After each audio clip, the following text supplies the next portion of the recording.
দরিদ্র কান্ট্রি থেকে মেয়েদেরকে হায়ার করে নিয়ে ওই মেয়ের গর্ভাশয়, যেটা আমরা বলি গর্ভাশয়, এখানে ওই পুরুষের শুক্রাণুকে ইনজেক্ট করে প্রযুক্তির মাধ্যমে শুক্রাণু ডিম্বাণু মিলন ঘটায়। ঘটানোর পর এই মেয়ের ভিতরে বাচ্চা আস্তে আস্তে বয়স, খুব ভালো মন্দ খাওয়ানো হয় এই মেয়েটা যে গর্ভধারণ করছে একে খুব ভালো মন্দ খাওয়ানো হয়, ফ্রেশ খাবার, ফ্রেশ পানি।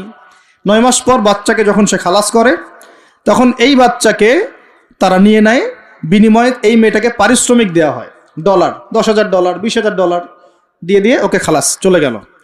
এখন এই যে সন্তানটা জন্ম হলো, এই সন্তানটা হচ্ছে মনিবের, আর এই যে দাসী তার মনিবকে জন্ম দিয়ে চলে গেল। দেখলেন বাস্তবতা এটা এসেছে, এটা বাস্তবে এসেছে।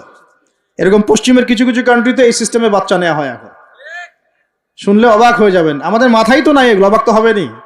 যেটা আমাদের কাছে অস্বাভাবিক, অবাক হবেন না?